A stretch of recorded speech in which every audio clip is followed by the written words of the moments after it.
Ensuite, on a pris une image pour définir le rapport entre toutes ces âmes et l'essence de Dieu. Donc on a pris l'exemple de la conception d'un enfant. On voit qu'à partir d'une cellule unique à la base, il y a ensuite différenciation de toutes les cellules, et on arrive à avoir à la fois le cerveau de l'enfant et puis les ongles de l'enfant, c'est-à-dire une immense distance entre ce que la cellule était à l'origine et son stade final. Kachamamash kivyachol. Donc le Tanya nous dit c'est la même chose également. Beshoresh kol nefesh ruach ou neshama shel klalut Israël. C'est la même chose pour les trois parties qu'il y a dans la neshama, nefesh, ruach et neshama, qui sont une partie de Dieu et qui descendent en bas dans le monde pour accomplir une certaine mission dans le monde. Donc on a vu que ces parties elles sont dissociables, bien qu'à l'origine elles appartiennent à une même neshama. Malgré tout, on peut imaginer que dans une certaine vie, on a assuré entièrement ou presque entièrement l'élévation du nefesh, et donc la neshama va descendre une deuxième fois dans le monde pour le ruach ou pour la neshama. Donc elle va avoir un reflet du nefesh qui va lui rester puisqu'elle en a besoin pour vivre, et c'est pas dans le nefesh que se situera sa mission. Donc ça veut dire l'élévation d'une âme, elle est définitivement acquise à partir du moment où cette âme, elle accomplit les 613 mitzvot de la Torah, en les comprenant, en les ressentant, et en faisant intervenir ses pensées, ses paroles et ses actions. Donc comprendre, c'est neshama, ressentir, c'est ruach, pensée, parole et action, c'est nefesh. Donc c'est lorsqu'on a toutes ces dimensions à la fois que l'âme a entièrement assumé sa mission, et à ce moment-là, elle se trouve dans le Gan Eden jusqu'au moment où elle redescend en bas dans le monde. Donc on peut imaginer que une âme, elle a accompli ce qu'on attendait d'elle dans la compréhension et dans les sentiments, mais pas dans l'action concrète. On peut imaginer que l'action concrète était irréprochable, mais qu'on n'a pas eu tous les sentiments qu'on devait avoir. Donc vous voyez que lorsque l'âme, elle redescend encore une fois dans le monde, elle a pratiquement jamais la même constitution de ses parties internes que la première fois. Deuxième différence qu'il peut y avoir, c'est qu'une neshama peut se répartir entre plusieurs corps. Ça veut dire que par exemple, une neshama qui n'a pas accompli sa mission, il lui reste encore 60% de sa mission à accomplir. On peut imaginer que au lieu de redescendre dans un corps, elle va redescendre dans deux corps.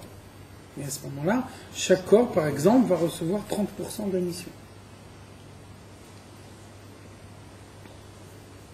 Alors le Rabbi explique, dans Tshuvot Ubiurim, le Rabbi nous dit, lorsque une âme elle a vécu dans de nombreux corps à la fois, alors au moment de Triyat HaMetim, dans quel corps l'âme va revivre?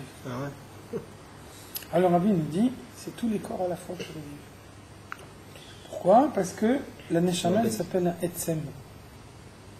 Donc il y a une phrase que dit Rabbi Sadia Gaon, que Baal Shem Tov reprend à son compte et qu'on trouve souvent dans la Chassidoute.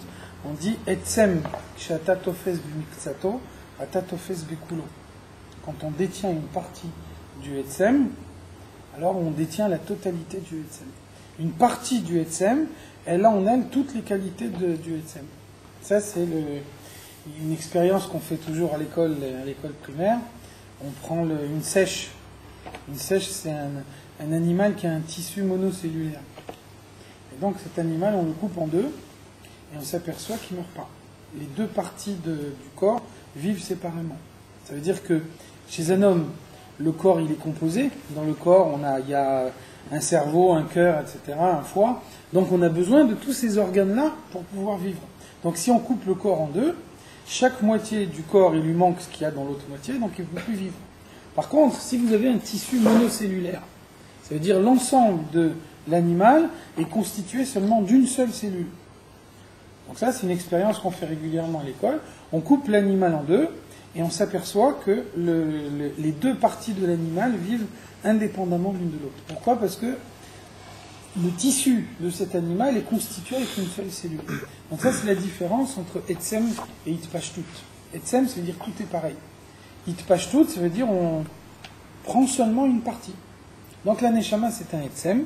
Et donc une partie du Etsem, elle a toutes les caractéristiques du Etsem. Donc si la Neshama, elle a vécu dans 10 corps successivement, à ce moment-là, au monde de Triat HaMetim, on va mettre par exemple 10% dans chacune. En vérité, on met au prorata de ce qui a été accompli par chaque corps. Le corps qui a accompli 30% de la mission va lui donner 30% de la Neshama.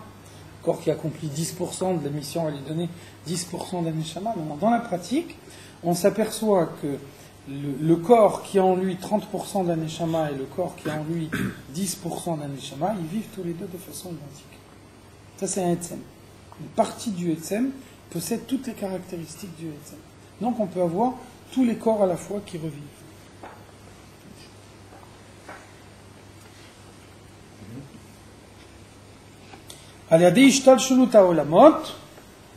Donc, premier critère, lorsque l'âme descend en bas, lorsque les différentes parties de l'âme descendent en bas, alors elles descendent en fonction de ce qu'elles ont accompli dans des vies précédentes.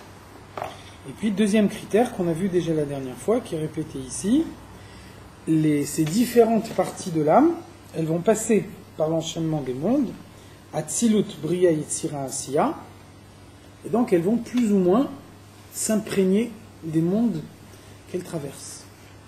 Et donc, selon qu'elles sont plus ou moins imprégnées de ces mondes qu'elles traversent, elles vont descendre dans le monde en ayant une perception du mal plus ou moins importante.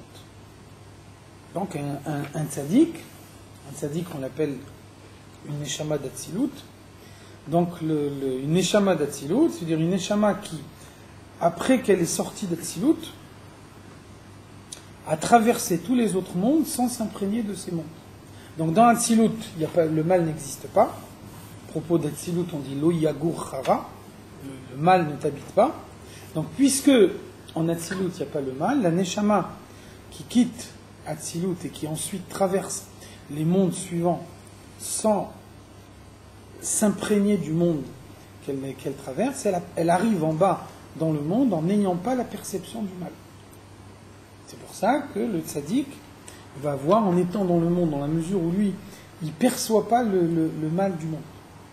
Pour lui, le mal, il ne le voit pas. Vous connaissez l'exemple de Rabbi Nachum de Tchernobyl. Il est rentré une fois le Shabbat dans un endroit où la lumière avait été allumée par quelqu'un qui était Mechalel Shabbat. Et physiquement, ses yeux ne captaient pas la lumière. Donc il a commencé à tâtonner comme s'il était dans l'obscurité. Ça veut dire que son corps n'a pas la perception du mal. Sa neshama habite son corps. Sa neshama n'a pas la perception du mal. Donc son corps non plus n'a pas la perception du mal. Donc lorsqu'il y a une lumière qui a été allumée dans le monde par une avéra, il ne la voit pas, il ne la perçoit pas physiquement. Donc, ça c'est un tzaddik. C'est pour ça que la avoda du tzaddik, ce que Dieu attend du tzaddik, c'est diamétralement opposé de ce que Dieu attend de celui qui n'est pas un tzaddik. Celui qui n'est pas un tzaddik, c'est quelqu'un qui subit à la fois l'attrait du bien et l'attrait du mal. Donc ça veut dire que le mal qu'il a en lui fait qu'il est attiré par les plaisirs du monde. Donc pour lui, servir Dieu, ça veut dire se restreindre dans la manière dont il s'introduit dans les plaisirs du monde. Pour le tzaddik, c'est exactement l'inverse. Le tzaddik, il n'a pas la notion du mal, il n'a pas la notion des plaisirs du monde. Donc le tzaddik, quand il est dans le monde, il vit pleinement l'exil de Dieu au sein de la matière du monde. Donc lui, ce qu'il a envie de faire, c'est de se retirer du monde. Comme Nadav et Avihu, les fils d'Aaron, ils ont senti que le monde, c'est l'exil de la présence de Dieu. Ils ont senti que quand leur Neshama elle était là où elle subissait aucune pression, ils avaient un dévoilement de Dieu, ils pouvaient recevoir ce dévoilement de Dieu en permanence. Quand ils sont dans le monde matériel, alors la matière du monde, elle cache la présence de Dieu. Donc ils n'ont pas pu supporter ce voile de la présence de Dieu, et donc ils ont préféré perdre la vie, ils ont préféré faire quelque chose dont ils savaient bien que ça leur coûterait leur vie, parce qu'ils ne pouvaient pas supporter l'exil de Dieu que représente la matière du monde. Donc vous voyez exactement deux services de Dieu opposés. Quelqu'un qui n'est pas un tzaddik, c'est quelqu'un qui est attiré par le monde et qui doit se retirer du monde. Le tzaddik, c'est celui qui a une tendance naturelle à se retirer du monde et qui doit faire un effort pour s'introduire dans le monde, pour y rester. Donc ça, c'est une neshama d'atsilut. Une neshama d'atsilut, elle n'a pas la perception du mal. Donc elle descend dans un corps, elle se trouve dans un corps en étant exactement ce qu'elle est là-haut en atsilut. Après, le monde suivant, c'est Bria. Bria, c'est un minimum de mal et un maximum de bien. Yetzira, c'est moitié-moitié, moitié de bien, moitié de mal. Et ensuite, dans Asiya, il y a deux parties. Il y a Asiya Rouchanit, Asiya Gashmit. Il y a la partie spirituelle de Asiya, la partie matérielle. Dans la partie spirituelle de Asiya, on dit Rubora. La majorité, c'est le mal. Dans Asiya Gashmit, c'est-à-dire dans notre monde matériel, on dit Rubo Kekulo Ra. Le mal, c'est la quasi-totalité de ce qui existe dans le monde. Donc ça veut dire une neshama d'Asiya, une neshama qui s'est imprégnée de tous les passages dans le monde jusqu'à Asiya, c'est une neshama qui va avoir beaucoup de mal à retrouver la Kedusha, qui va avoir beaucoup de mal à s'attacher au bien, parce qu'elle a une très forte perception du mal. Inversement, une neshama de Bria, elle a une perception du mal, mais qui est très fine. Donc elle aura beaucoup moins de difficultés à maîtriser le mal qui est en elle. Donc une neshama de Bria et une neshama d'Asiya, l'un comme l'autre, ce ne seront pas des tzadikim, et quand même, dans leur personnalité, il y a une différence énorme, une différence immense. C'est pas juste. Ça veut dire que c'est pas juste, précise. Ça veut dire que c'est pas juste, c'est-à-dire que d'entrée de jeu, il y a des gens qui sont prédestinés à faire le bien. On pourrait dire que c'est pas juste si on prend deux personnes, on leur donne des forces différentes et on attend d'eux un résultat identique. Là, tu peux dire que c'est pas juste. Un, il a reçu plus que l'autre et au final, on attend la même chose d'eux. Par contre, lorsque deux personnes reçoivent des forces différentes et qu'on attend d'eux des résultats différents, on ne peut pas dire que c'est pas juste. Tout ce qu'on peut dire, c'est différent.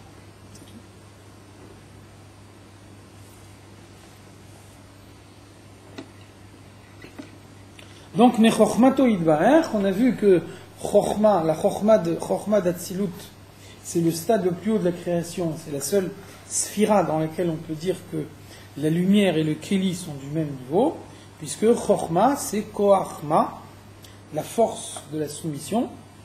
Quand Moshe Rabbeinu veut montrer qu'il est soumis, il dit Vanachnu Ma. Nous sommes dans le niveau de Ma, nous sommes dans la soumission de Ma. Donc, Koachma, Chochma, c'est le niveau de la soumission totale à Dieu. Le tzaddik, qui a la neshama la plus élevée, va avoir une neshama qui descendra dans le monde en conservant en elle le bitoul qu'il a dans le niveau de Chochma. Les autres neshamot vont perdre le bitoul de Chochma qui va se voiler petit à petit au fur et à mesure que la neshama traverse l'enchaînement des mondes pour arriver en bas dans le monde matériel. Kedirtiv, c'est pour ça que le verset nous dit Kulam bechorma asita. Explication qu'on donne dans la Chassidut, donc au sens simple. Kulam bechorma asita, tout ce que tu as créé, tu l'as créé avec sagesse. Donc la Chassidut donne une autre explication. Kulam bechorma asita, tout ce qui existe dans la création vient de chorma de Atzilut. Simplement, ça vient avec une plus ou moins grande distance par rapport à l'origine. Chose qui reste, qui conserve le caractère qu'elle avait dans Chokhmah de Hatzilut, donc elle va arriver dans le monde en étant parfaitement soumise, ou alors il y a une autre création, une autre créature qui va être très éloignée de Chokhmah de Hatzilut. Par contre, à l'origine, Kulam be Chokhmah Asita, tout vient de Chokhmah de Hatzilut. Chokhmah de Hatzilut, c'est le premier point de la création. Atzilut, c'est le premier monde créé. Au-dessus d'Atzilut, on peut dire qu'on est encore dans le créateur, on n'est pas encore dans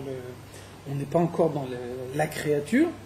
Et donc, dans Atzilut, premier monde créé, la première sphira, c'est la sphira de Chokhmah. Donc, première sphira, ça veut dire que pour l'instant, elle n'a pas encore d'existence indépendante, elle n'a pas encore de coloration propre. Sa manifestation, la manifestation de son existence, c'est la soumission totale. Donc n'importe quelle créature, telle qu'elle est dans Chokhmah de Atzilut, la manifestation de son existence, c'est Chokhmah de Atzilut, c'est le Koachma, la soumission.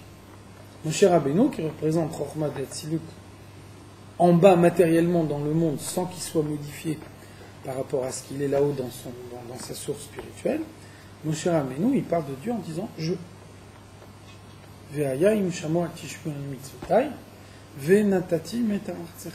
Si vous faites mes mitzvot, je vais vous donner de la pluie.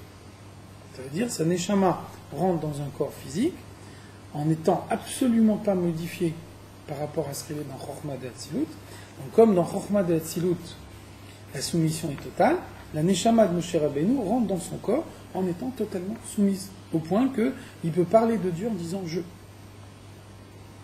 Et après, les autres créatures, au fur et à mesure qu'elles s'éloignent de Chokhmah d'Atzilut, vont s'éloigner de cette soumission. Nitavu mimenu nefesh ruach uneshama shel amei haaretz. Et donc, à l'autre extrême, lorsque la neshama descend très très bas, lorsque les nefesh ruach et neshama descendent très bas et s'imprègnent des niveaux les plus bas de la création, alors on va aboutir au neshamot des amei haaretz, ceux qui n'ont pas la possibilité d'étudier la Torah, c'est-à-dire ceux qui ont des moyens intellectuels tellement réduits qu'ils n'ont plus la possibilité d'étudier la Torah. C'est-à-dire leur neshama est descendu tellement bas dans le monde qu'ils ont perdu la faculté de développer leur raisonnement. Donc on ne parle pas ici d'un am haaretz au sens quelqu'un qui n'a jamais eu la possibilité d'apprendre, mais peut-être que s'il avait appris, il aurait bien appris. Ici, on prend Maharetz au sens quelqu'un qui est dans l'impossibilité d'apprendre. Quelqu'un qui n'a pas les capacités intellectuelles minimales qui lui permettent de comprendre une idée de la Torah. Ou prouté ARR, tous les gens de peu d'importance, ve'im kolze. Donc là, on est toujours dans la définition de l'image qu'on a utilisée avant, celle de la création de l'enfant, de la conception d'un enfant. Donc, ve'im kolze, malgré tout ça, bien qu'il y ait une immense distance entre le tzaddik qui est totalement soumis à Dieu et cette catégorie qu'on a appelée amei haaretz ou prouté ARR, il y a une immense distance entre les uns et les autres. Im kolze, malgré tout, Odena, Kshurot ou Miuchadot, ces âmes très basses dont on vient de parler, elles sont également unifiées, attachées et unifiées, Bichud Nifla, par une unification qui vient de plus haut que les limites de la création, Beatsum intense, Bimhutam Veatsmutan Arishon, à leur source première, donc à l'essence de Dieu, Shehi Amshachat Chokhmah Ilara. Donc elle porte en elle la source qui est Chokhmah de Atzilut, elle porte en elle la marque de Chokhmah de Atzilut, bien que par rapport à Chokhmah de Atzilut, elle se soit énormément éloignée au point d'être dans un état où on peut avoir l'impression qu'elles n'ont plus rien à voir avec Chokhmah de Atzilut. Donc ça, on peut le comprendre avec l'image qu'on a vue avant. Lors de la conception d'un enfant, à l'origine, il y a une cellule unique, et ensuite, pendant 9 mois, cette cellule, elle va se démultiplier en plusieurs millions de cellules. Et donc, on va voir que une cellule, qui était à l'origine dans le cerveau du père, elle va devenir l'ongle du fils. Et donc, quand elle devient l'ongle du fils, il y a une immense distance entre le cerveau du père et l'ongle du fils, et il y a également une immense distance entre le cerveau du fils et l'ongle du fils. malgré cette immense distance que l'on constate entre le cerveau et l'ongle du Fils, on est obligé de dire qu'il y a un rapport entre eux, puisque à l'origine, il faisait partie d'une cellule unique.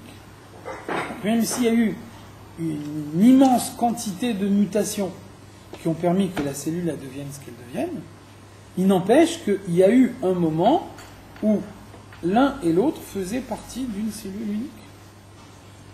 Ça veut dire qu'il y a une relation, il y a une similitude entre le tzaddik le plus élevé et l'homme le plus simple de la génération. L'un comme l'autre, ils ont bien une source commune. Et donc, même l'homme le plus simple, on a la possibilité de dévoiler en lui cette source tellement haute qu'il a en lui.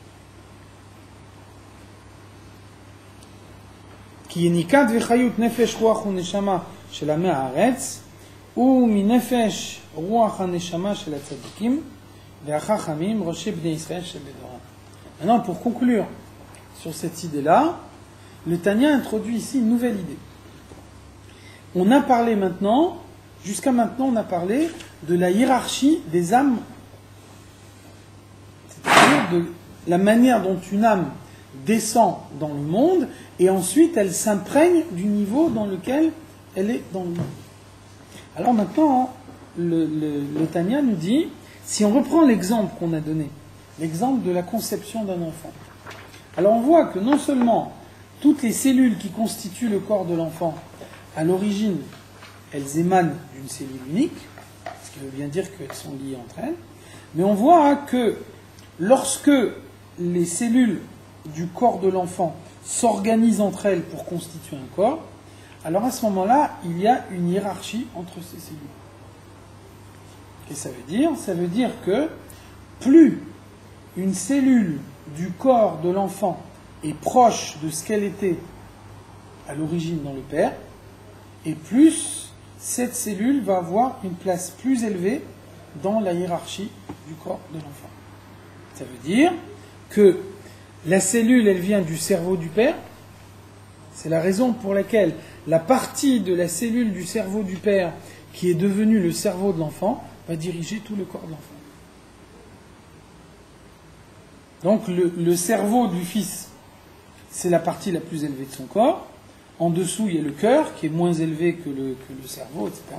Donc il va y avoir une hiérarchie entre tous les membres du corps du fils.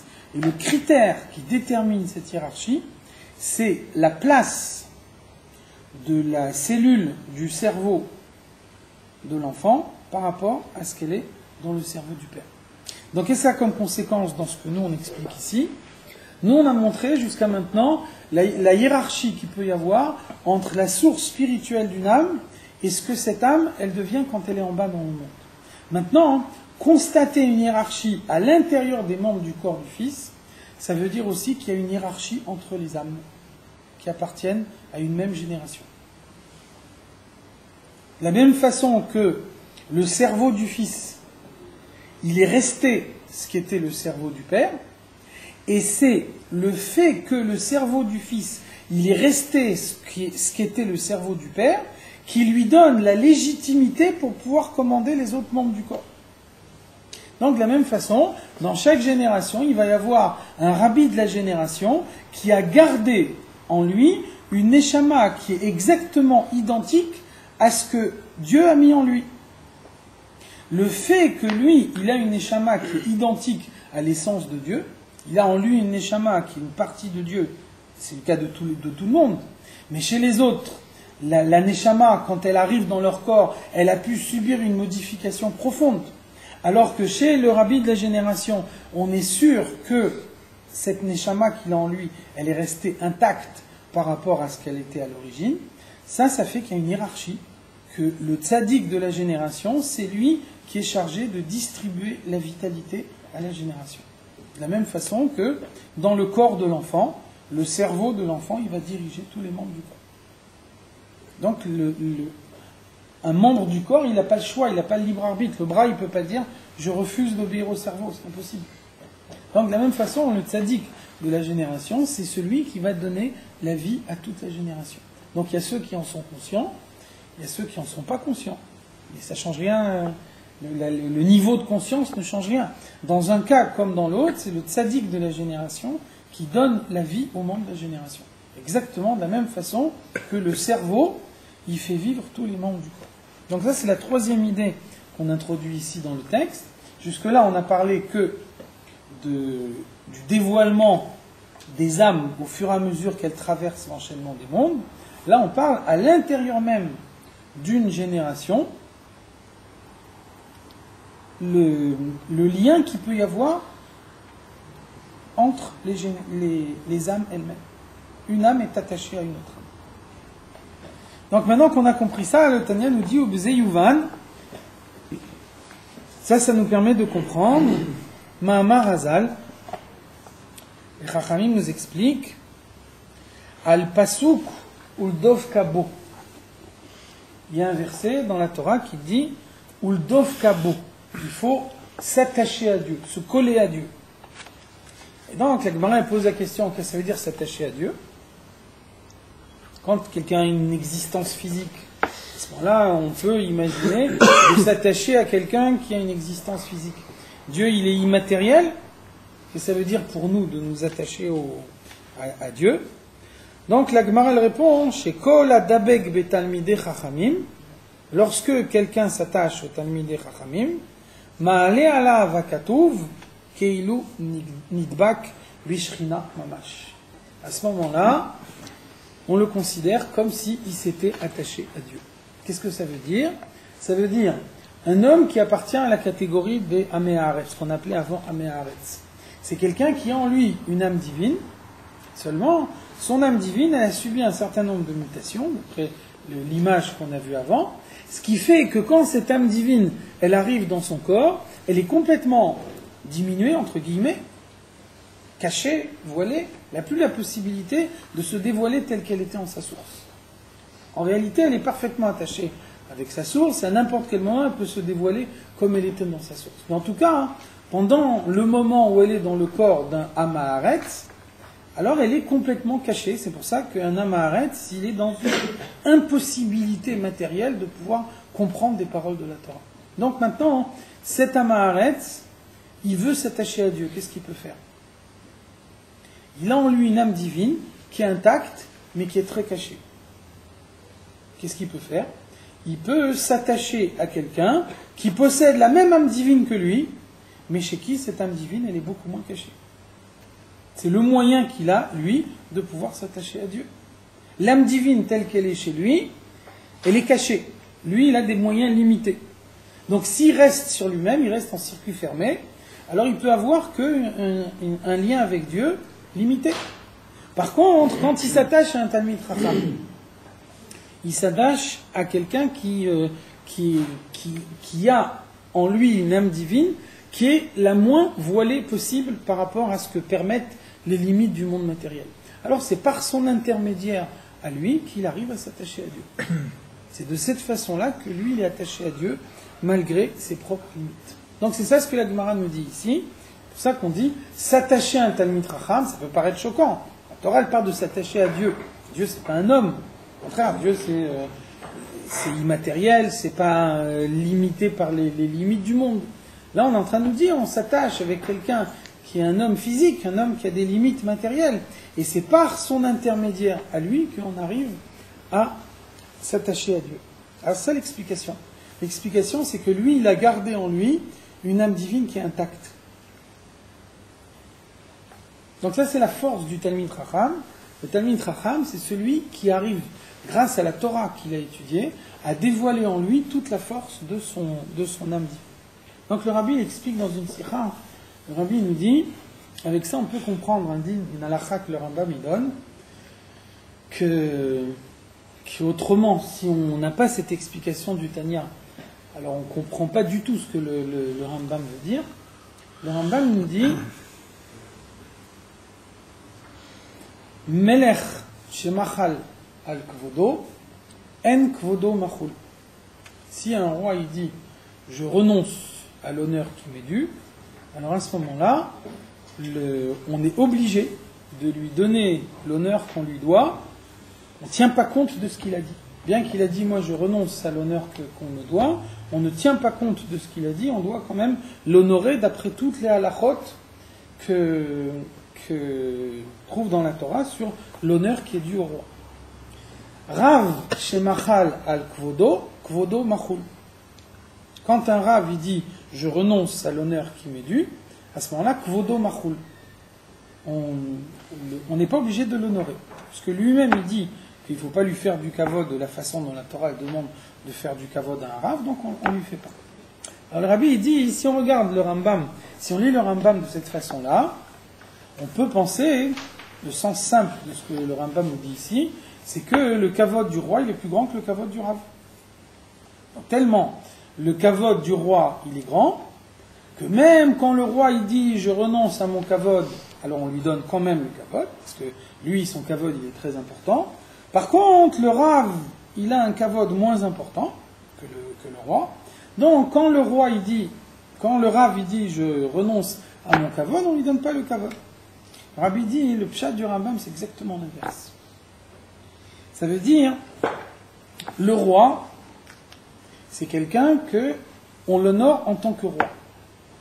Donc c'est pas sa personne, lui-même à titre personnel qu'on honore. On l'honore en tant que roi. C'est écrit le Zohar, il dit le malchuta de hara ke'ein malchuta de rakia. La royauté terrestre, c'est une illustration de la royauté céleste. Donc quand on honore un roi, c'est Dieu qu'on honore par son intermédiaire. Donc ça veut dire, c'est la Torah qui décide de quelle manière on doit honorer un roi. Et le roi, il n'est pas balabaït, il n'a pas son mot à dire pour pouvoir dire ne m'honorez pas comme ça, mais honorez-moi plutôt comme ça. C'est la Torah qui décide. Donc la Torah, elle est plus forte que lui. Et quand lui, il dit je renonce à mon kavod, et que la Torah, elle dit il faut que le kavod soit maintenu, alors c'est la Torah qui gagne. La Torah, elle est plus forte que lui. Donc la Torah, elle dit faites-lui quand même du kavod, on lui fait quand même du kavod. Par contre, le Rav, c'est quelqu'un il arrive à rentrer la Torah en lui, dans une façon que lui, il devient balabaïd sur la Torah. Donc, quand lui, il est balabaïd sur la Torah, si la Torah dit donnez-lui du kavod, et que lui, il dit ne me faites pas du kavod, alors on va d'après ce que lui, il dit. Parce que lui, il est devenu balabaïd sur la Torah, et quand lui, il dit ne me donnez pas du kavod, il s'exprime au nom de la Torah. Donc c'est ça l'explication ici. Kol adabek betalmidei chachamim, ma'ale alav hakatuv keilu nidbak beshrina. Le fait de s'attacher à un talmid chacham, c'est-à-dire de s'attacher à quelqu'un qui arrivait à rentrer tellement de Torah en lui que sa tête, elle fonctionne que en fonction de la chokhmah de la Torah, alors c'est un moyen de s'attacher à Dieu. Et donc pour quelqu'un qui n'a pas la possibilité de s'attacher directement à Dieu, Dieu il est infini, immatériel, il dépasse nos capacités de perception. Donc pour nous, le moyen de s'attacher à Dieu, c'est de s'attacher à la personne physique qui est la plus représentative de Dieu dans le monde. C'est ce que la Gemara nous dit ici. Kol adabek betalmidei chachamim. C'est l'histoire que le Rabbi raconte souvent dans les Farbrengen. Le Rabbi dit, en Russie, il y avait des grands rabbinim, le Rav de Ragatchov, le Ragatchover. Une fois, il a reçu une feuille d'imposition. Et comme il ne comprenait pas le russe, il appelait son petit-fils, il lui a dit traduis-moi ce qui est écrit ici. Alors il a dit tu dois payer 2 impôts. Alors, il lui a demandé c'est quoi l'explication de ces impôts, pourquoi on doit payer ces impôts. Alors, il lui a dit le premier impôt on le paye pour telle raison, deuxième impôt on le paye pour telle raison. Donc le Ragatchover il a réfléchi et il a dit le premier impôt c'est logique de le payer. C'est logique de penser que dans un pays, les habitants du pays doivent payer le premier impôt. Par contre, le deuxième impôt, c'est pas logique. Il n'y a aucune raison que d'imposer aux habitants d'un pays de payer le deuxième impôt. Et donc, quelques jours plus tard, il a reçu un nouvel avis dans lequel on lui dit vous ne devez payer que le premier impôt et pas le deuxième.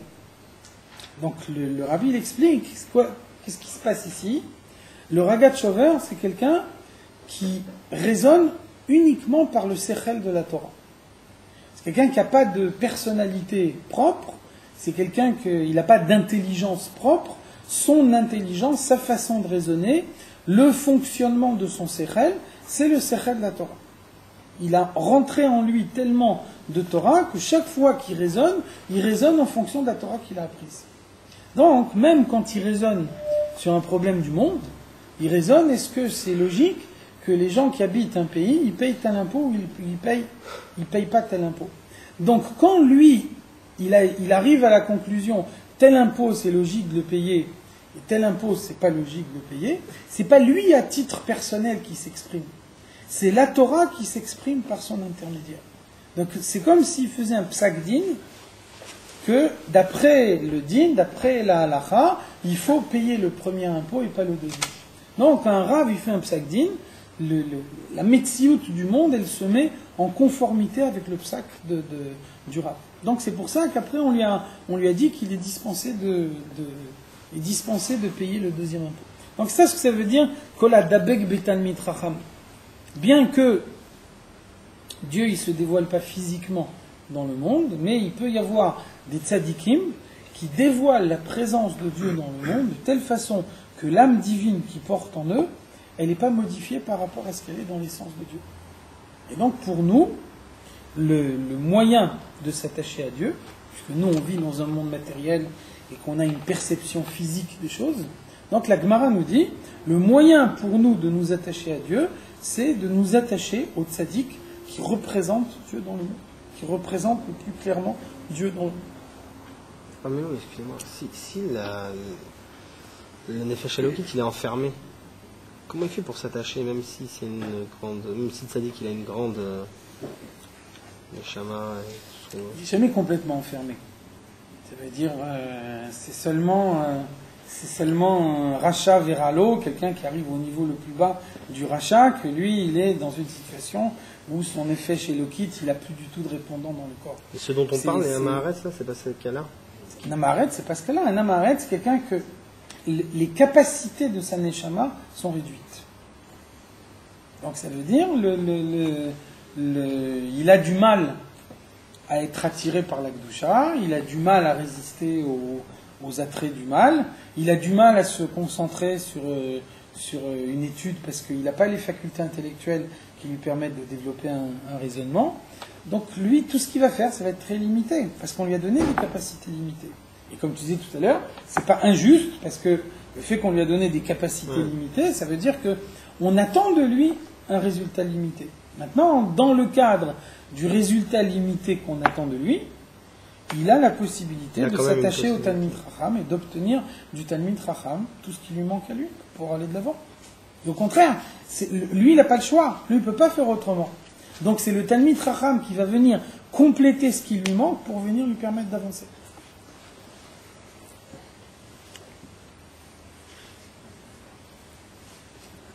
Donc ça veut dire, il y a des dveika betalmidei chachamim, lorsqu'on s'attache au Talmid Chacham, on s'attache au tzaddik, on s'attache à celui qui a en lui une âme divine intacte, alors à ce moment-là, kshurot nefesh ruach neshama shel amei haaretz, par leur intermédiaire, ceux qui sont am haaretz et qui n'ont pas la possibilité de s'attacher à un plus haut niveau, alors ils sont complètement attachés, miyuchadot bimhutan arishon veshorsham shebe chochma ilaha, ils sont attachés à leur source dans chochma ilaha, dans chochma de Hatzilut. Le tzaddik, lui, il peut s'attacher directement à chochma de Hatzilut. Quelqu'un qui fait partie de cette catégorie des Amaharet, il n'a pas la possibilité de s'attacher directement à Hatzilut. Alors qu'est-ce qu'il fait? Il s'attache à chochma de Hatzilut par l'intermédiaire d'un autre homme qui, lui, a chochma de Hatzilut dévoilé dans sa personnalité. Donc c'est pour ça que le tzaddik, le rabbi de la génération, c'est celui qui distribue l'existence spirituelle à toutes ces générations. Tous les hommes du monde sont des hommes limités, des hommes qui subissent les limites du monde, qui subissent le mal qu'il y a dans le monde, donc ils n'ont pas la possibilité de s'attacher directement. Donc c'est le rabbi de la génération qui est chargé de donner à chacun la vitalité qui lui permet d'avancer dans le service de Dieu. Donc c'est comme ça, on va y revenir un peu plus loin. On a vu dans le premier chapitre du Tanya on a vu que le Rava, il a dit Kegon Ana Beinoni. Rava, il a dit, moi je suis un Beinoni. Et donc, on a vu, Abaye lui répond Lo shavikma chaye lechol bre. Tu laisses la vie à personne. Donc, on a vu l'explication la plus simple, c'est que ce qu'Abaye dit à Rava, il lui dit, toi tu es le chef de la génération. Donc, si toi, tu es un Beinoni, ça veut dire que nous, on est tous des Rechaïm. Donc, c'est écrit Rechaïm bechayem krouyim metim. Le rachat de son vivant, il est considéré comme mort. Donc, si toi, qui est le plus haut de la génération, tu es seulement un Beinoni, nous, on est tous des Rechaïm, donc on est tous morts. Donc, il n'y a que toi qui es vivant dans la génération. C'est pour ça qu'il lui dit Lo shavikma chaye lechol bre. Tu ne laisses plus la vie à personne. Toi, tu es un Beinoni, il n'y a plus personne qui vit dans cette génération. Donc maintenant qu'on a vu ici le rôle du tzaddik de la génération, on peut avoir une explication plus profonde. Qu'est-ce qu'il dit à Abaye à Rava? Il lui dit, toi, tu es le tzaddik de la génération. Le tzaddik de la génération, c'est celui qui distribue la vie à la génération. Si maintenant, tu nous dis que tu n'es pas un tzaddik, mais tu es seulement un Beinoni, ça veut dire qu'il n'y a pas un tzaddik qui peut distribuer la vie dans cette génération. Donc on est tous morts. Comment on peut vivre? On peut vivre en s'attachant au tzaddik. Nous, on sait que qui c'est le tzaddik qui dirige la génération? C'est toi. Si toi, maintenant, qui es le tzaddik de la génération, tu dis « je suis un Beinoni », donc tu te refuses la possibilité de pouvoir distribuer la vie à tous les juifs de la génération. Donc on est tous morts. Donc vous voyez le rôle du tzaddik de la génération, dans la mesure où lui, il a une âme divine qui est intacte par rapport à ce qu'elle est dans sa source, alors il a le rôle du cerveau par rapport au reste du corps. Donc de même que le cerveau, il dirige tout le corps, le cerveau, il contrôle tout ce qui se passe dans le corps. S'il y a quelque chose qui échappe au contrôle du cerveau, alors un homme, il n'est pas dans son état normal. Donc de la même façon, tout ce qui se passe dans la génération, ça doit dépendre du tzaddik de la génération. Donc ça, c'est le dernier point qu'on introduit ici pour définir ce qu'est l'âme divine.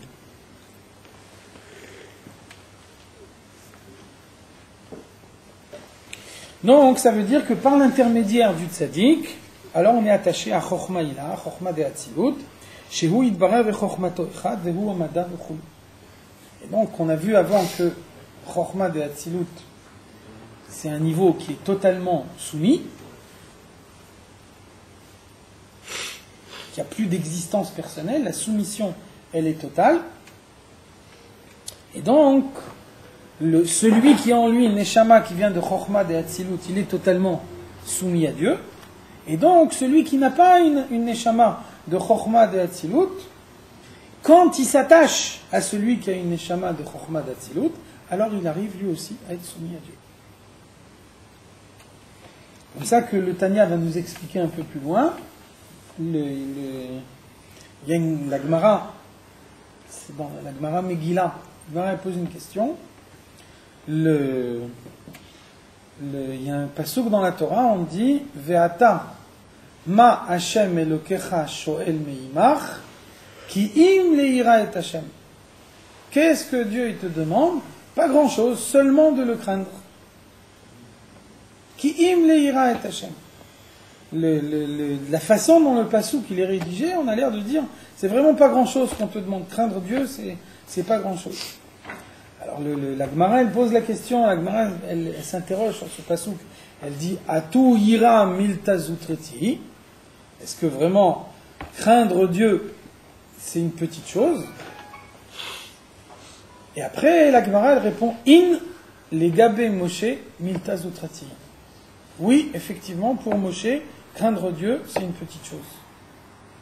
Donc le Tanya va nous dire un peu plus loin, on ne comprend pas du tout ce qu'elle nous dit la Gemara ici. Personne n'a parlé de Moshe Rabbeinu ici. On parle de chaque juif. Ma Hashem Elokecha shoel meimach. Qu'est-ce que Dieu te demande à toi? Ki im leira et Hashem Elokecha. Que tu craignes l'Éternel, ton Dieu. On parle de toi, de chaque juif. Qui c'est qui a parlé de Moshe Rabbeinu? Donc la Gemara a dit oui, pour Moshe Rabbeinu, c'est une petite chose.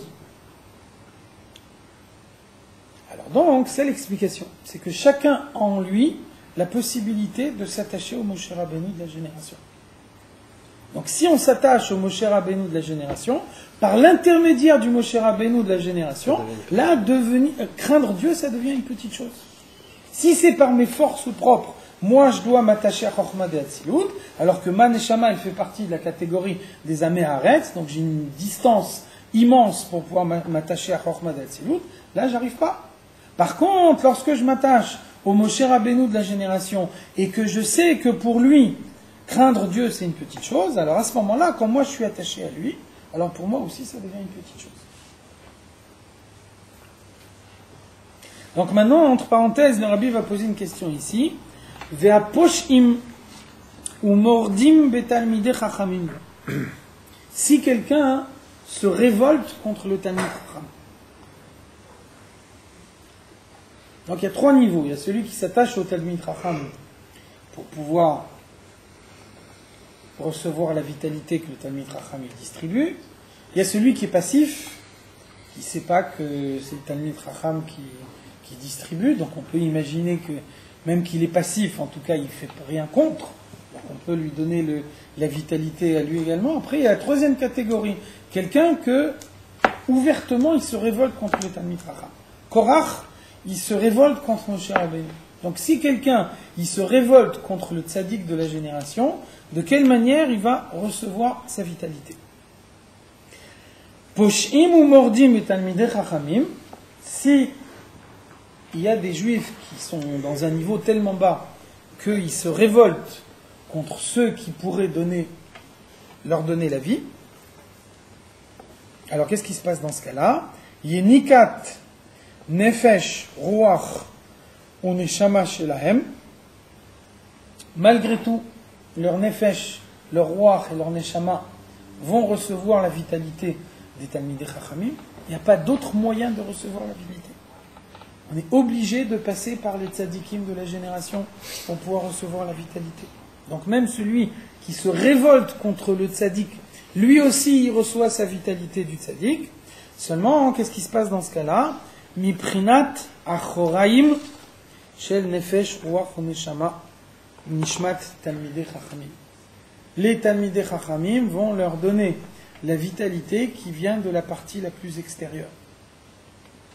Ça veut dire que le fait qu'ils se révoltent contre le Talmid Chacham, ça fait que le Talmid Chacham ne leur donne que la partie la plus superficielle de la vitalité. On va voir plus loin.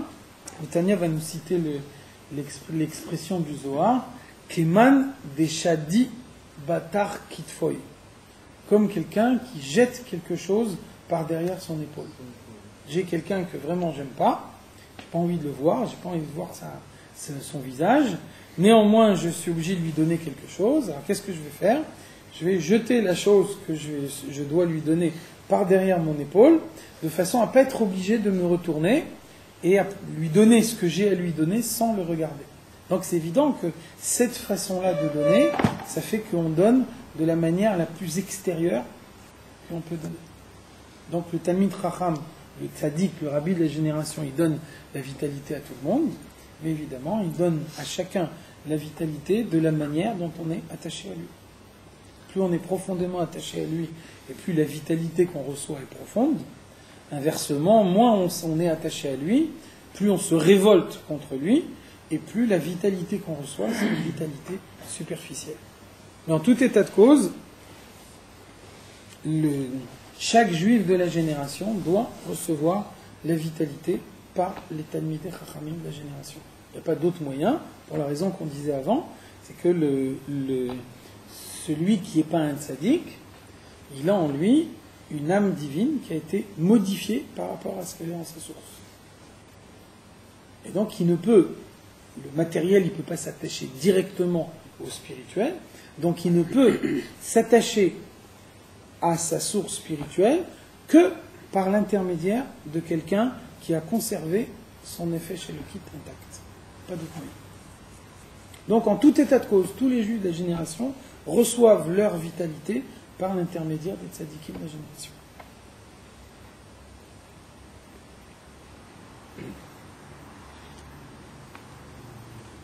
Bon, maintenant on arrive dans une autre partie la dernière partie de ce 2e chapitre. Donc là, on va introduire une nouvelle notion dont on n'a pas parlé jusqu'à maintenant. C'est que c'est écrit dans la Gemara Nida nous dit Gimel Shutfim Be'adan. 3 personnes qui sont à l'origine de l'existence de l'homme, et Dieu qui lui donne un corps. Et puis, il y a les parents, le père et la mère, qui vont donner un levouche. Ils vont donner un vêtement spirituel qui va entourer la neshama de l'enfant. Et donc, ce levouche, on va voir, qui dépend essentiellement du comportement des parents au moment de la conception de l'enfant. Le fait qu'au moment de la conception de l'enfant, les parents ont eu un comportement de sanctification, ça fait qu'au moment où l'enfant va naître, on va entourer sa neshama avec un levouche raffiné. Inversement, si les parents ont un comportement grossier au moment de la conception, si leur seul souci c'est la recherche du plaisir physique sans aucune dimension spirituelle, alors à ce moment-là, la neshama de l'enfant qui va naître, elle va être entourée d'un levouche grossier. Donc ça veut dire, on peut imaginer toutes les combinaisons. Le Dieu décide de donner une neshama très élevée, et puis les parents ont un comportement très grossier au moment de la conception. On va avoir à ce moment-là une neshama très élevée qui sera entourée d'un levouche très grossier. Donc on va voir quelqu'un qui sera génial, par exemple, qui aura une compréhension très profonde, qui sera extrêmement intelligent, qui sera capable de développer des sentiments extrêmement raffinés, et en même temps, dans son comportement, il sera extrêmement grossier. Il va toujours rechercher les plaisirs du monde et avoir un comportement absolument pas raffiné. Inversement, on peut avoir Dieu qui décide de donner une neshama très basse, alors que les parents, ils ont eu le comportement qu'il fallait au moment de la conception, et à ce moment-là, cette neshama très basse, elle va rentrer dans un levouche très raffiné. À ce moment-là, on va voir quelqu'un qui aura une compréhension très limitée, qui aura des sentiments très limités, et ça ne l'empêchera pas d'avoir un comportement très raffiné. Quelqu'un qui sera fin, quelqu'un qui ne recherchera pas la grossièreté, etc. Ça n'empêche pas que, tout en ayant une personnalité très fine, tout en ayant une délicatesse dans son comportement, c'est quelqu'un qui aura des moyens intellectuels très limités. Quelqu'un qui aura du mal à servir Dieu. Donc ça, on le voit dans la Torah. Dans le Chumash, on voit clairement cette idée-là. On voit que le Yitzhak et Rivka, ils prient tous les deux pour avoir un enfant. Donc les Rashi nous disent Zemit palel bezavidze vezu mit palel bezavidzu. Lui, il est dans un coin de la pièce, il est en train de prier. Elle est dans l'autre coin de la pièce et elle est en train de prier. Et puis après, au moment où Dieu les exauce, au moment où Dieu décide de leur donner un enfant, alors c'est écrit Vayater lo Hashem. Dieu l'exauce à lui Yitzhak. Les deux, ils sont en train de prier. Yitzhak et Rivka. C'est pas écrit Vayater lahem, c'est écrit Vayater lo. Dieu il répond à lui. Dieu il exauce à lui. Et donc Rashi souligne clairement, Rashi nous dit lo velola. Dieu exauce lui, mais il n'exauce pas à elle. Pourquoi? Rashi nous dit Eno dome tfilat tzadik ben tzadik, les tfilat tzadik ben racha. Yitzhak c'est un tzadik fils de tzadik. Yitzhak c'est le fils d'Abraham. Par contre, Rivka c'est une tzadéket, mais c'est la fille de Bethuel. C'est la fille d'un rachat. Donc ça veut dire le fait que son père est un rachat, ça veut dire que même si sa neshama c'est une neshama de tzadéket, sa neshama de tzadéket elle est recouverte avec un levouche grossier. Par contre, le Abraham, au moment où il a conçu son fils, il l'a conçu avec toute la kedusha qu'il fallait. Donc Yitzhak, non seulement il a la neshama d'un tzaddik, mais il a la neshama, il a le vush également d'un tzaddik. Donc ça veut dire la tfila d'Yitzhak est beaucoup plus élevée que la tfila de Rivka, et c'est la raison pour laquelle les deux ils prient en même temps. Les deux ils demandent la même chose, et Dieu il exauce Yitzhak et il exauce pas Rivka. Donc c'est pour ça que le Tanya il introduit cette notion ici. C'est qu'on a vu avant que l'âme divine, chacun en lui une âme divine qui est une partie de Dieu, et chacun, par la force de cette âme divine, il arrive à dévoiler la présence de Dieu dans tout ce qu'il fait, etc. Donc la question qui est sous-jacente ici, la question auquel le Tanya veut répondre, c'est on voit des juifs qui ont une âme divine, puisqu'ils sont juifs, et puis on voit que malgré tout, ils ont une certaine grossièreté dans leur comportement. Comment c'est possible que quelqu'un qui est juif, quelqu'un qui naît avec une âme divine, comment c'est possible qu'il puisse avoir un comportement tellement grossier? Alors c'est ça la réponse. La réponse, c'est qu'il supporte le poids de la manière dont il a été conçu par ses parents. Ça veut dire que lui va naître avec beaucoup plus de difficultés qu'il lui faudra surmonter. Il va avoir à la base beaucoup plus de difficultés que quelqu'un à qui ses parents à la base ils ont donné une finesse naturelle. Mashekatou Bezoar ou Bezoar Hadash, c'est pour ça que le Zohar et le Zohar Hadash nous disent chez Aïkar Taloui, tout dépend chez Kadesh Atzmo Beshak Tashmish Dafka. Un homme se sanctifie au moment de la conception de son enfant. Ça veut dire ceux qui n'arrivent pas au niveau de sanctification nécessaire et qui se limitent à la recherche immédiate d'un plaisir physique, alors lui, il va faire descendre dans le monde une neshama qui aura une grossièreté naturelle.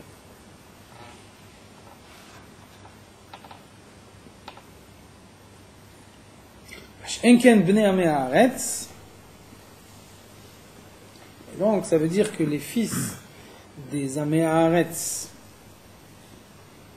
ont des parents qui ne sont pas capables de se sanctifier au moment de la conception, puisque se sanctifier, ça veut dire aussi être capable de se concentrer sur une idée de la Torah, même dans un moment comme ça. C'est-à-dire si on a une idée de la Torah dans la tête, on arrive à se concentrer sur l'idée qu'on a dans la tête, plus que sur ce qui se passe physiquement dans le corps.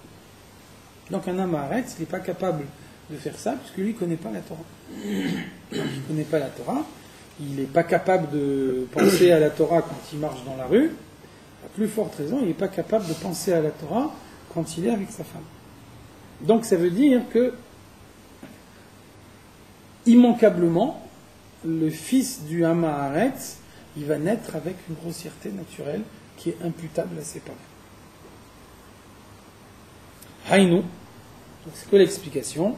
Mishum she'en lecha nefesh ruach ou neshama, toutes les trois parties de l'âme qu'on a définies avant, she'en la levush, elles sont toutes recouvertes par un vêtement.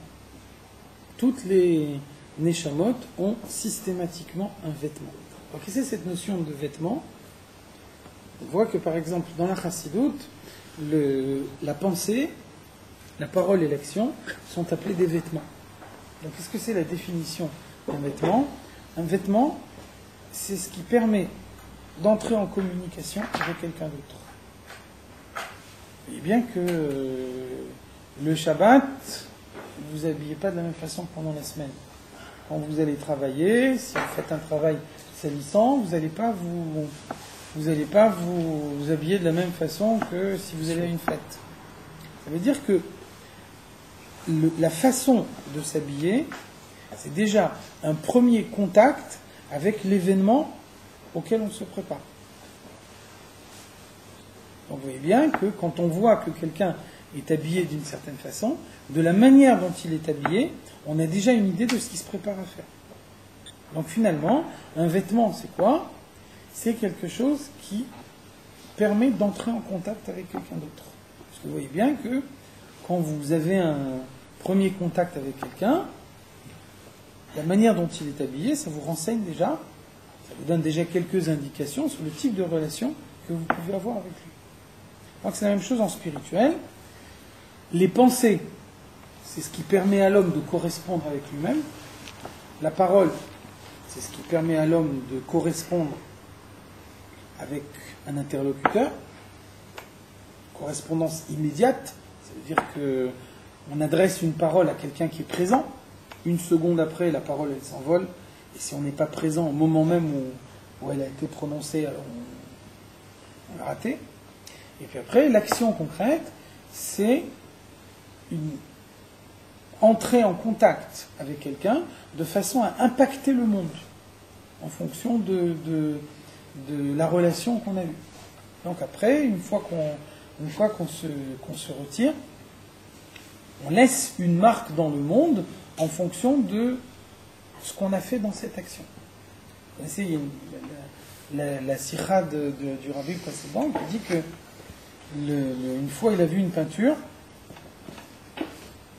Dès qu'il a vu cette peinture, il a dit le peintre qui a fait ça, il était borné. Donc ça veut dire, on peut penser, quand on dit le peintre il est borné, ça veut dire la vision avec deux yeux, c'est ce qui donne le sens du relief.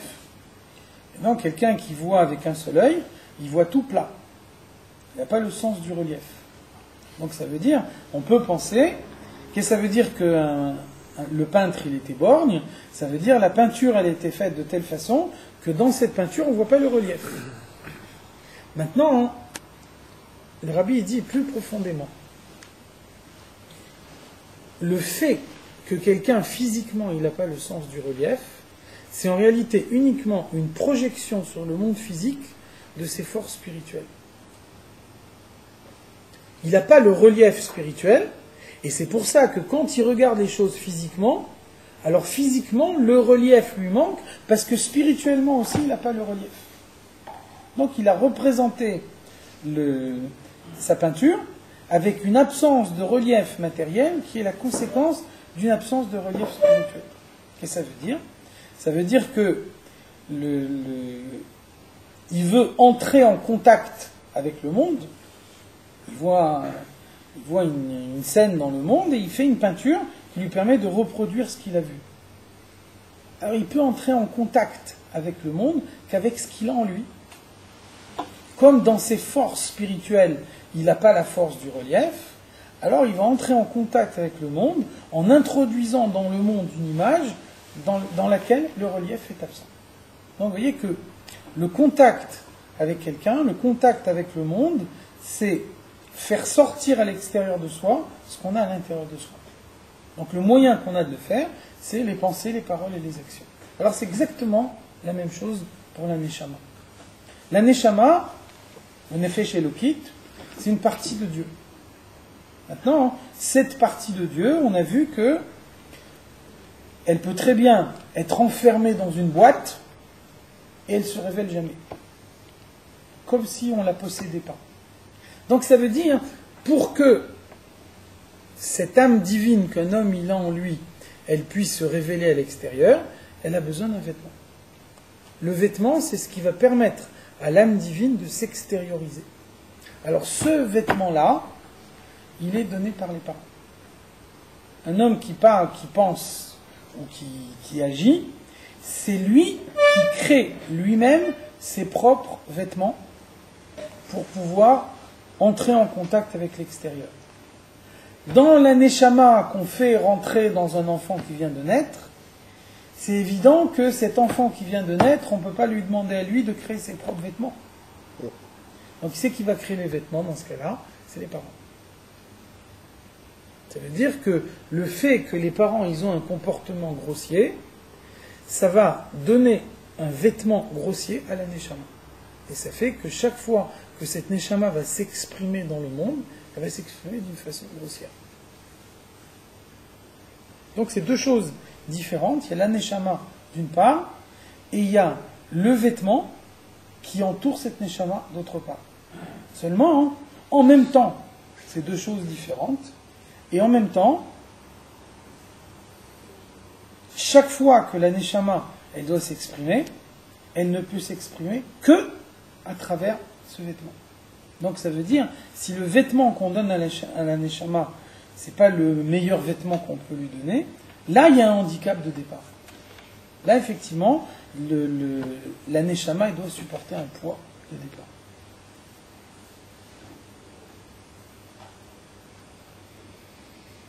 Minefesh de Atzmut Aviv Veimo. Donc ce vêtement qui est à l'origine de toutes les manifestations que la Neshama elle peut avoir. Chaque fois qu'elle va devoir accomplir quelque chose dans le monde. Tout ça, ça dépend de son père et de sa mère. Donc du comportement de l'un et de l'autre.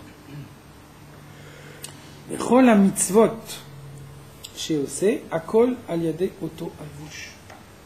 Toutes les mitzvot que l'homme va accomplir tout au long de sa vie, pendant les 120 ans de sa vie, tout ça va dépendre du comportement de ses parents au moment de sa conception.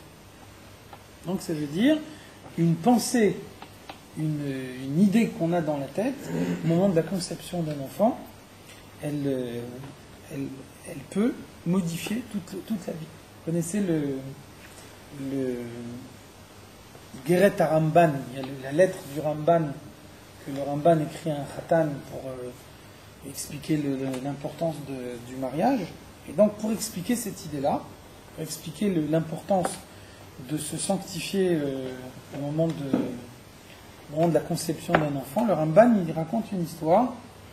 Il dit que à son époque, il vivait en Moyen-Âge en Espagne. Il dit qu'à un moment, la reine d'Espagne, elle avait un enfant qui était noir. Et donc son mari, le roi d'Espagne, était convaincu que sa femme avait trompé, donc il voulait la tuer. Et finalement, ils se sont aperçus que dans la chambre à coucher, il y avait des visages de noirs qui étaient gravés sur le plafond. Et que donc, au moment où elle était avec son mari, ce qu'elle avait devant les yeux, c'était les visages de noirs qui étaient au plafond.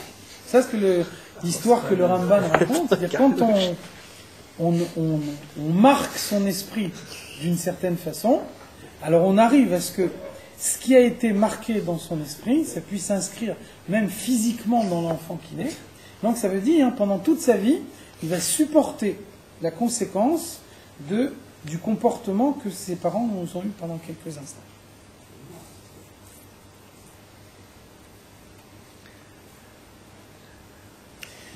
Donc non seulement kol ha-mitzvot she'oseh akol al-yadei oto alvush, chaque fois qu'il accomplit une mitzvah pendant sa vie, il l'accomplit par l'intermédiaire de ce levush. Ça veut dire que s'il a un levush grossier, ça veut dire que toute sa vie, il va avoir plus de difficultés à faire les mitzvot. Chaque fois, une mitzvah, elle va demander un plus grand effort de sa part. Ça va être plus difficile pour lui. Et plus encore, afilo ha-shefa shenot nimlo min ha-shamayim, la récompense que Dieu lui donne, la lumière que Dieu lui accorde, akol al-yadei levush. Tout dépend de ce levush.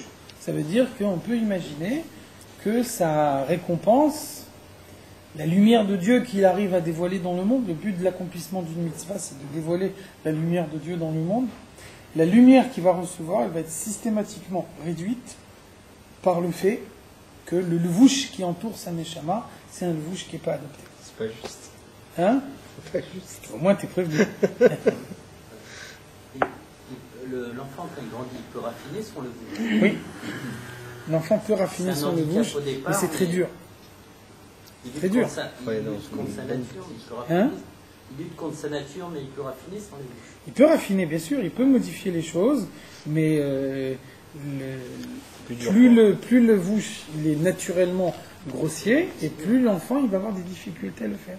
Maintenant, effectivement, c'est pas irrémédiable.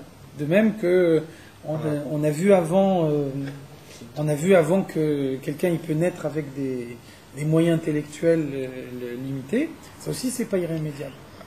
Et justement, ça c'est un exemple qu'on cite dans la Chassidoute, c'est que maintenant scientifiquement c'est plus tellement vrai, mais en tout cas on dit que on mesure l'intelligence en fonction du nombre de sillons qui sont creusés dans le cerveau. Donc on voit bien que Quelqu'un qui se fatigue dans une activité intellectuelle, il creuse des nouveaux sillons dans son cerveau. Ça veut dire l'acquisition d'une capacité intellectuelle qui est immatérielle, qui est abstraite, elle modifie quelque chose physiquement dans le corps. Creuser un nouveau sillon, ça veut dire modifier le corps physiquement. Donc ça, c'est une preuve du lien qu'on peut faire entre le spirituel et le matériel. Parce que l'acquisition d'une nouvelle faculté spirituelle, elle va avoir pour conséquence de modifier quelque chose physiquement dans le corps. Et l'enfant, s'il a ce lévouche qui est vraiment pas très raffiné, s'il s'attache au rabbi, ça peut se raffiner plus ou pas? Non, ça marche pas. Ça marche pas.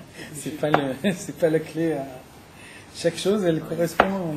S'attacher au rabbi, c'est recevoir la vitalité. Maintenant, s'il a un vêtement grossier, il reçoit la vitalité par l'intermédiaire d'un vêtement grossier.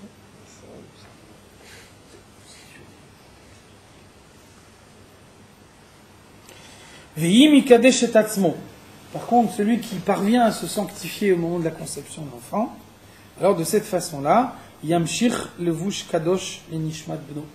Il va arriver à dévoiler dans le monde pour son enfant un levush qui est kadosh. Ve'afilu ineshama gdola, même si Dieu décide de donner à l'enfant qui va naître une grande neshama, tzricha le kiddush aviv, la plus grande neshama qu'on peut imaginer, elle a néanmoins besoin de la sanctification de son père. Parce qu'on peut imaginer une grande neshama qui est entourée par un levouche limité. On a vu l'exemple tout à l'heure de Rivka. Rivka, c'est une grande tzedeket, c'est une neshama de Hatzilut, et en même temps, c'est la fille d'un rachat. Donc le levouche qu'elle a, c'est un levouche grossier, au point qu'on voit bien que quand Yitzhak et Rivka prient, alors Dieu il exauce Yitzhak et il exauce par Rivka. Donc ça veut dire la plus grande neshama qu'on peut imaginer, la neshama d'un tzaddik dont personne ne conteste la grandeur. Si cette neshama n'a pas le levouche qui convient, alors avec toute la grandeur de cette neshama, ce levouche ça va être un handicap pour elle.